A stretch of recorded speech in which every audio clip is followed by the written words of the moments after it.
Assalamualaikum warahmatullahi wabarakatuh. Dewan juri yang terhormat, perkenalkan, nama saya Fiza Fitri dari SMA Negeri 1 Bangil yang mengikuti lomba SMA Awards tahun 2025 dalam bidang debat bahasa Indonesia. Dan di sini saya mendapatkan mosi. Dewan ini lebih memilih sekolah menengah yang mengadopsi model pendidikan klasik daripada model pendidikan progresif. Saya sebagai tim pro tentu saja menentang hal ini. Dikarenakan pendidikan akar di mana kita memiliki pola pikir yang lebih luas serta mempersiapkan mahasiswa untuk menghadapi tantangan-tantangan yang nyata di kehidupan selanjutnya. Contohnya, model pendidikan klasik di era saat ini tentunya sangat tidak relevan dikarenakan sifatnya yang kaku dan menekankan hafalan dan terkadang tidak relevan pada dunia yang modern yang menggunakan teknologi pada saat ini. Karena model pendidikan klasik bergantung pada kegiatan belajar mengajar yang menekankan pembentukan disiplin dan berbasis buku dan guru menjadi pemimpin penuh dan murid hanya bisa duduk dan dia mendengarkan saja dan melakukan disiplin dan menghafal. Sedangkan model pendidikan progresif Dewan Juri yang terhormat ini hadir sebagai metode yang penuh perubahan dikarenakan globalisasi teknologi sehingga dituntut untuk memiliki berpikir kreatif, inovatif serta bekerjasama, berkomunikasi serta terampil dalam kehidupan nyata atau memiliki soft skill yang mungkin saja para murid ini akan berguna di masa depannya. Dikarenakan model progresif dalam pembelajaran ini menekankan pada pengalaman siswa, kreativitas dan pembelajaran yang membuat proyek dan kurikulum membantu soft skill untuk masa depannya.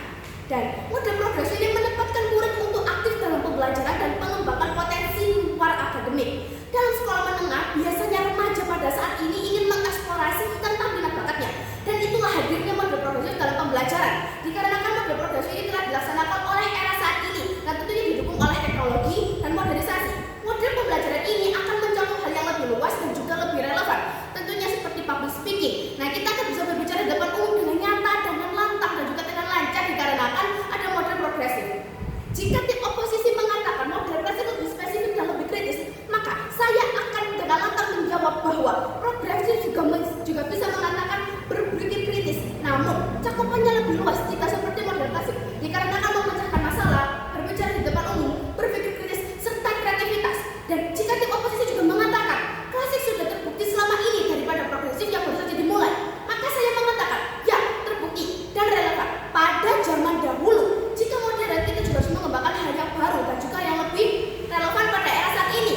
Dan maka argumentasi saya dalam pos kali ini adalah yang pertama, bahwa model klasik tidak relevan terhadap dunia modern. Dikarenakan dengan globalisasi dan teknologi membuat remaja sekolah menengah atas atau sekolah menengah pertama pada saat ini memiliki tuntutan dan keterampilan yang baru dan melatih soft skill yang dibutuhkan di abad 21 ini.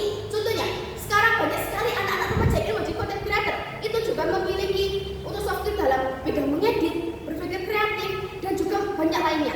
Dan yang kedua, argumentasi saya adalah model klasik tidak adaptif terhadap isu-isu global yang terbaru. Dikarenakan model klasik selalu memfokuskan buku-buku dan teori saja. Namun, kita harus mengetahui bahwa pendidikan tidak boleh terjebak pada masa lalu saja. Sedangkan dunia telah menghadapi krisis-krisis yang baru dan bisa mencetak sejarah-sejarah yang baru. Sedangkan progresif lebih siap mengintegrasi isu-isu global terhadap model pembelajaran dan diskusi.